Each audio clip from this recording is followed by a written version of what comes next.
اور اس بنیاد پہ آپ نے دیکھا بزدار کو وزیر اعلیٰ لگایا گیا.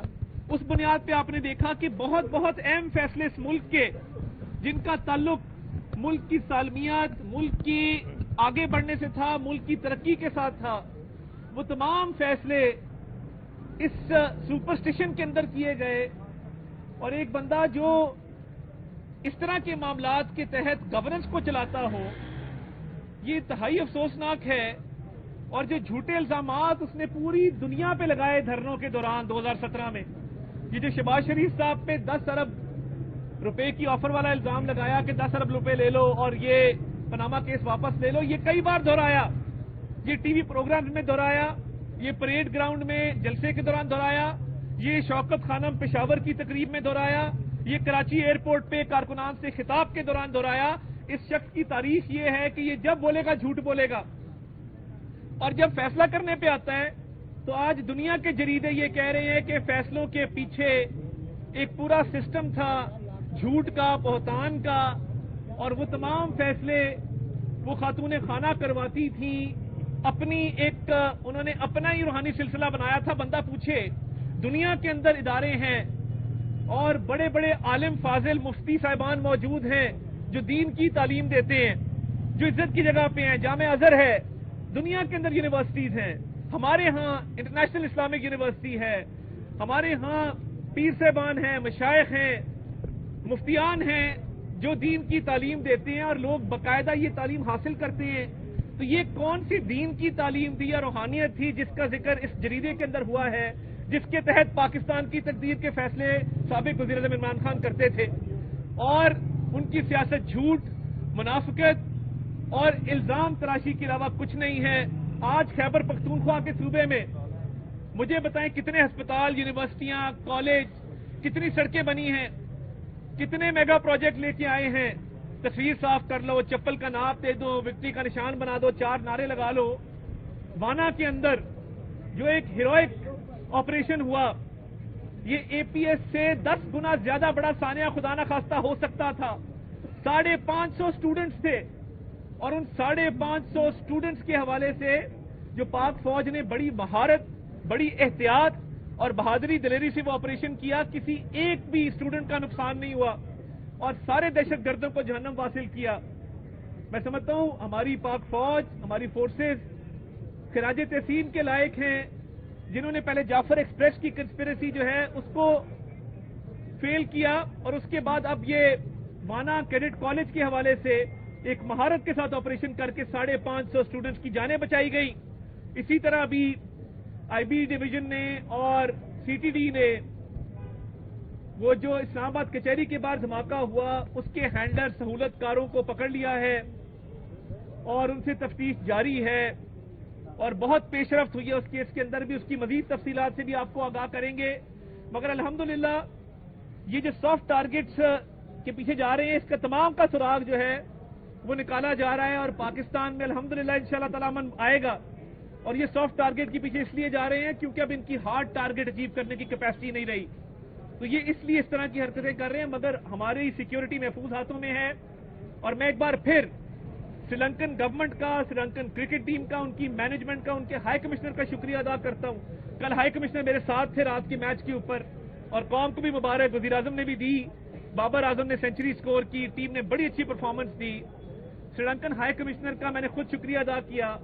اس میں ڈپلومیٹک چینلز بھی استعمال ہوئے اور میں سمجھتا ہوں کہ جس طریقے سے وزیر اعظم نے رول پلے کیا، محسن نقوی صاحب اس پر لگے رہے، ہائی کمشنر سے ملاقاتیں کی، فیلڈ مارشل سید عاصم منیر نے ان کے ہاں بات کی، ان کے جو ڈیفنس فورسز کے ہیڈ ہیں ان سے.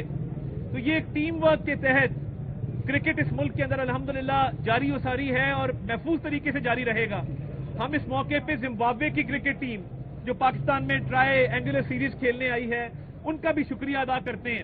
اور انشاءاللہ پاکستان میں کرکٹ جاری رہے گا، عوام کو اچھی کرکٹ دیکھنے کو ملے گی اور پاکستان انشاءاللہ تعالی پاکستان کا ہر شہری محفوظ رہے گا. دور میں جو ججز کو لگایا گیا تھا آج انہی ججز کو جو ہے ٹرانسفر کرنے کی باتیں کی جا رہی ہیں، لسٹیں مرتب کر دی گئی ہیں. یہ کب تک چلے گا؟ تیرا جج، میرا جج، اس کا جج، اس کا جج. دیکھیے، ایک تو مناسب نہیں ہے کہ آئینی ترمیم کے اوپر ہم اس طرح کا کامنٹ پاس کریں. یہ آئینی ترمیم کے تحت ایک پراپر پروسیجرز ہیں اور پراپر اس کا قانون کا اور ضابطہ جو ہے وہ باقاعدہ طور پہ بنایا گیا ہے.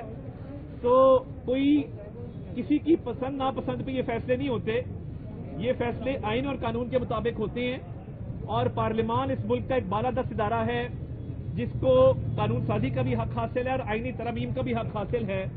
انہوں نے ایک میرٹ بیس سسٹم بنایا اس ملک کے اندر, سپریشن آف پاورز کو دیکھتے ہوئے, جوڈیشری کے رول کو دیکھتے ہوئے, پارلیمان کے رول کو دیکھتے ہوئے.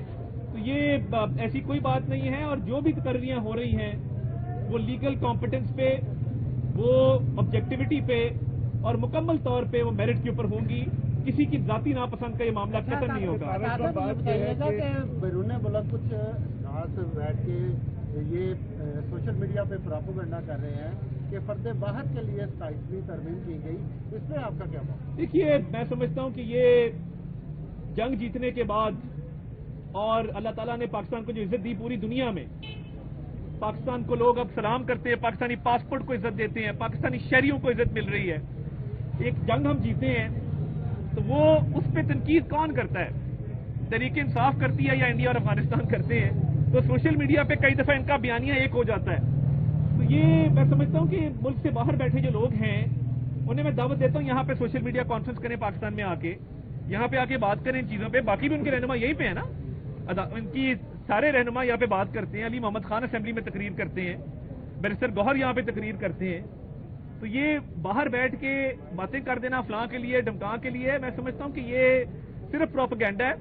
اور یہ آئیں ملک کے اندر, میں ان کو دعوت دیتا ہوں, ان کی سوشل میڈیا کانفرنس کراتے ہیں یہاں پہ آ کے ان خیالات کا اظہار یہاں پاکستان میں کریں. اچھا طاہر صاحب, 27ویں ترمیم کے حوالے سے ایک ترکیب یہ کی جا رہی ہے کہ بڑی عجلت میں ترمیم پاس کی گئی. آئین پاکستان میں ترامیم کی جا رہی تھی, پورا اس کا پروسیس اڈاپٹ نہیں کیا گیا. اور دوسری بات یہ کہ اس ترامیم کے میں عوام کے لیے کیا ہے؟ جی بہت شکریہ. سب سے پہلی بات تو یہ ہے کہ یہ عجلت نہیں ہے. 2005-6 کے اندر چارٹر آف ڈیموکریسی کے تحت یہ بحث شروع ہوئی کانسٹیٹیوشنل کورٹ کی. شہید محترمہ بینظیر بھٹو صاحبہ کا اور ہمارے قائد میاں نواز شریف صاحب کا ایک ویژن تھا جس کو ANP نے بھی سپورٹ کیا کہ ملک کے اندر آئینی عدالت علیحدہ ہونی چاہیے تاکہ عام آدمی, عام سائل جس کا کیس جاتا ہے اعلیٰ عدالت تک, وہ وقت پر سنا جائے, اس کو ویٹ نہ کرنا پڑے اور اس کو فوری انصاف ملے. عوام کے لیے تو یہ ہے کہ اب وہ کیسز بالکل مختلف ہوں گے, اور کئی دفعہ آئینی کیسز کا ٹائم بہت زیادہ لگتا تھا, 50% وقت عدالت کا وہ آئینی کیسز میں لگتا تھا. تو اب وہی وقت جو ہے وہ پاکستان کے شہریوں کے لیے استعمال ہوگا. دوسرا, پروسیس مکمل اپنایا گیا ہے, لیگلی جتنے پروسیس تھے سب مکمل طور پہ کمپلیٹ ہوئے. اور اس کے ساتھ ساتھ یہ بڑی اہم بات ہے کہ یہ ڈیبیٹ کئی سالوں سے چل رہی تھی, کانسٹیٹیوشنل کورٹ کی بھی اور باقی بھی جتنے معاملات ان ترامیم میں آئے ہیں اس پر بڑی سیر حاصل گفتگو ہوئی ہے, سیاسی مشاورت ہوئی ہے. اور یہ قطعاً اجلت میں کام نہیں کیا گیا. اجلت میں کام وہ کیے جاتے ہیں جن پر بحث نہ ہو, مشاورت نہ ہو. یہ تو دیکھیے نا, کئی سالوں سے جو معاملات چل رہے تھے کبھی نہ کبھی تو اس نے ہونا تھا, اور وہ صحیح وقت پر ہوا ہے. دیر آئے درست آئے. تھینک یو جی, بہت شکریہ. مہربانی جو تک اگلے میں